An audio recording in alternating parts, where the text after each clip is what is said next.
And the first place, undoubtedly, a new name to the street jam, but he killed it on every single spot. Mandy!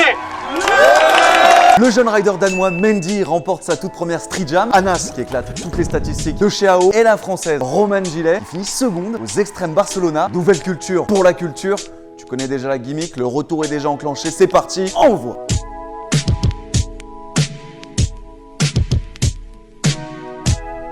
Et nous commençons avec les vidéos qu'il ne fallait pas louper. Reprenons, il y a de ça quelques mois, Carlos Ravelo, soutenu de près par la marque Éthique DTC, a secoué la scène trottinette pendant une semaine. Parce qu'on va pas se mentir, quand il y a un petit buzz, une petite hype, ça dure pas plus d'une semaine dans la trottinette. Mais bon, Carlos, avec l'aide de Ivan Jiménez au cadrage et Matteo Mencuccini au cadrage et à la réalisation, ils ont d'être ça. Tu prends Carlos et Spider-Man, tu les fusionnes et ça donne un Spider Carlos. À toute épreuve, capable de sauter du haut des toits. Il glisse partout, tout le temps, en tissant des tricks techniques invraisemblables. Le tout dans une seule vidéo et ça donne un titre comme Hawaii-No. Alors originaire de Barcelone et d'Hawaï, il a tout de même un passé de champion d'Espagne et de champion d'Europe de street au passage. Donc oui, c'est pas rien et dans cette vidéo, c'est une preuve indéfectible qu'il est chaud. Comme avec ce roll-in par exemple, sensationnellement engagé. Il est l'un des seuls à prendre ce spot en entier et surtout à placer un tricks au milieu. Comme avec ce combo par exemple qui n'en finit plus mais qui finit quand même de la plus belle des manières.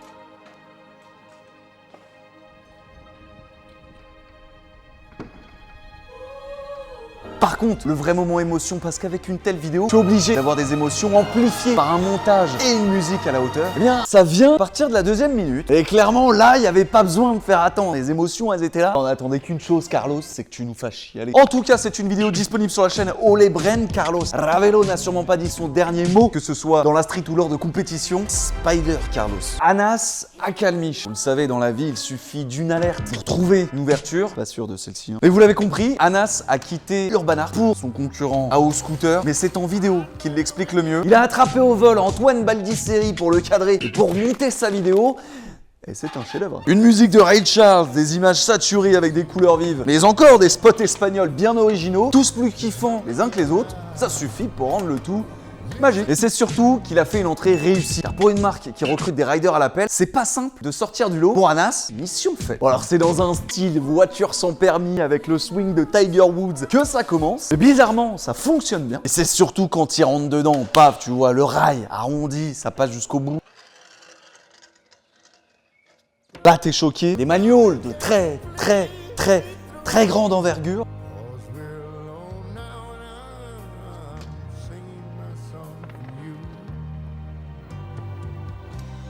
Nous sommes sous le charme. On lui souhaite de signer pro, c'était certainement plus avantageux de signer chez AO Scooter. En tout cas, il le mérite.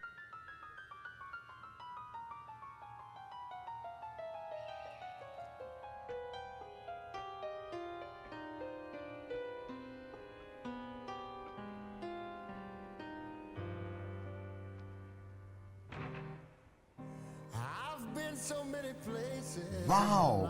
Parlons maintenant d'une marque française, Overload, qui est née il y a à peu près un an, créée par Rémi Flippo et qui est Lil Flippy sur Instagram. Ils ont sorti la première vidéo de leur existence, disponible sur leur chaîne YouTube. Elle met en avant la dernière capsule textile de la marque Overload. Et pour une première vidéo, ça ressemble à quelque chose. Nous retrouvions Sofiane Dorouni, Alexandre Bailly, Depenou, comment il s'appelle? Depenou et Nelson Charles. Vous l'aurez compris, ils étaient 4, mais l'aventure s'est terminée à 3. Nelson Charles s'est blessé assez rapidement. Alors c'est une vidéo somme toute classique, mais remplie de bangers. Pour la petite histoire, il leur aura fallu 3 jours pour remplir 5 minutes de vidéo. Et quand je dis remplir, c'est du bon remplissage.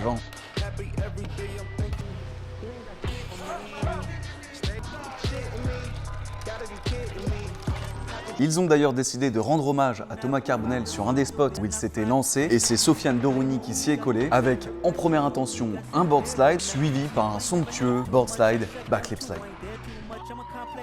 Également pour la petite anecdote, c'est Alexandre Bailly qui termine la vidéo, mais apparemment ça ne lui avait pas suffi. Il est allé placer ce 50-50 bar spin whip en sortie de rail, comme quoi même après avoir placé un aussi beau Lastrix, il lui restait pas mal d'énergie. Bea Catalano, l'actuelle championne du monde catégorie street, a tout bonnement décidé de retourner sa ville natale en Californie. Et c'est avec Danielle Cardenas qu'elle le fait. Pour moi, elle a tout simplement sorti la plus grosse vidéo féminine ever. Ce n'est peut-être pas à moi de juger, mais plutôt à vous de le faire. On y reviendra au moment de la question de l'épisode. Et si déjà il fallait donner un taux de pourcentage à son investissement, non, c'est pas ça. Et si toutefois il fallait donner un pourcentage à son taux d'investissement, ce serait de 100%. Voilà. 100%. Ah, tu vois, avec la langue qui saigne, discussion profonde avec une personne que ça se voit qu'elle ne la connaît pas, ainsi qu'un numéro d'appel en cas d'urgence. Bon, même si elle n'a pas le style de ride le plus affûté, elle vient tout juste de sortir une masterclass historique dans le monde du riding, pas que chez les féminines, simplement. On l'a jamais vu s'engager autant, elle réduit le nombre de fronderies pour être un peu plus technique et laisser place à beaucoup plus de créativité. Et ça, c'est fort. Elle qui vient d'introduire la Team Skate Pro, elle fait dorénavant partie de l'équipe Rider Wheels Co. J'espère qu'elle mettra la même énergie pour sa future vidéo éthique. Merci Mia pour cette transition. Passons maintenant à l'actualité des girls. Sophie Molyneux, tout juste couronnée de son titre de numéro 1 aux Extreme Barcelona organisé par les Urban World Series. Elle en a profité pour tourner une vidéo avec Rudy Garcia. Et c'est tout en souplesse et en tricks de fou qu'on la découvre un petit peu plus encore.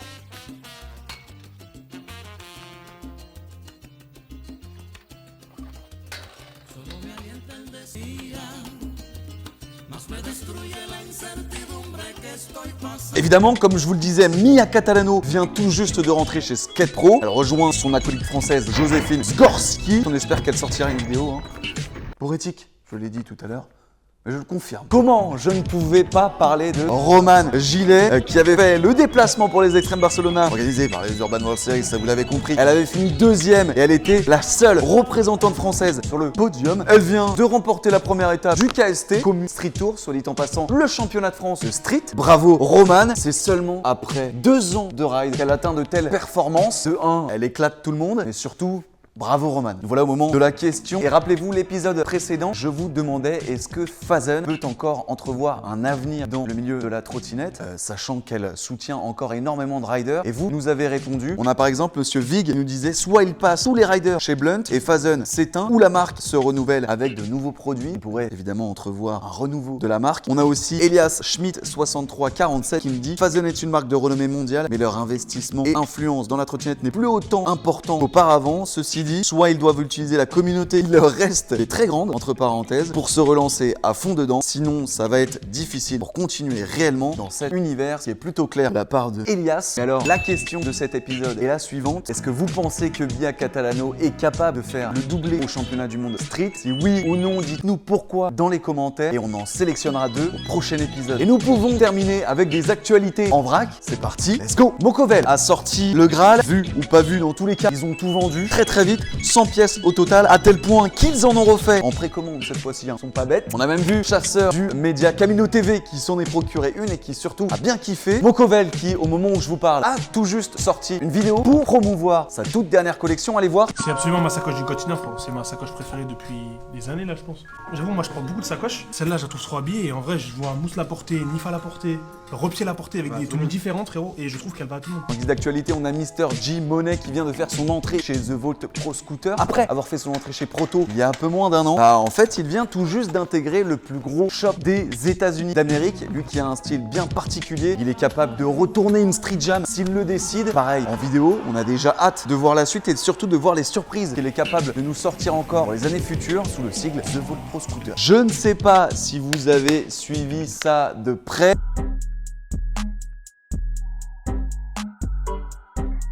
Les ISF ont eu lieu en Australie et Scooter Brad a pris l'organisation très à cœur. Évidemment, sur son Instagram ou sa chaîne YouTube, il vous fait le résumé de cette compétition. Je vous le rappelle, n'est plus le championnat du monde officiel. Et c'est justement qu'il dénonce avec les quelques erreurs de retard de la création du skatepark, petit défaut au niveau du cash price. Scooter Brad n'a pas fait que trash talk, il a aussi dénoncé. Enfin, tout ça pour dire que l'ISF s'est globalement passé. Ce que l'on doit retenir de cette histoire, c'est qu'il est important de respecter toute une communauté et également ses riders et ses rideuses, parfois au détriment d'un petit peu de sous-sous. On a aussi Michael Oman qui lui a fait un détour à Berlin et c'est dans la vidéo Basis Juma. Il a sauté du haut d'une gare abandonnée en réceptionnant dans un fleuve. J'ai pas les mots, c'est littéralement une dinguerie.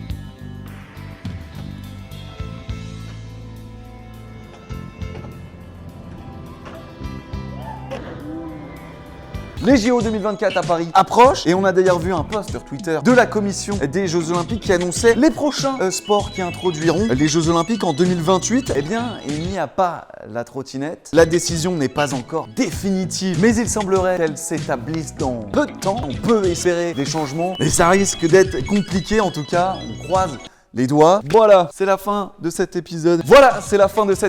J'espère que ça vous a plu. N'hésitez pas à faire un tour sur le site de Dissident Scooter Shop si vous avez besoin de vous refaire en matériel. Surtout pour cette fin d'année qui approche avec les fêtes de fin d'année, n'hésitez surtout pas. Par exemple, je sais pas si vous le saviez, mais sur le site internet de Dissidence, il y a un onglet promotion avec plus de 300 produits. Donc tu as forcément des bonnes affaires à faire. Également, lors de tes commandes, tu peux obtenir des 10 points qui peuvent te permettre d'avoir des réductions pour les commandes futures. En tout cas, n'hésite pas à faire un tour. Partagez l'épisode, je sais pas si ça se fait encore, mais faites-le quand même, mettez un petit commentaire, un pouce en l'air. Puis d'ici là, on se retrouve au prochain épisode. C'est Nouvelle Culture pour la culture.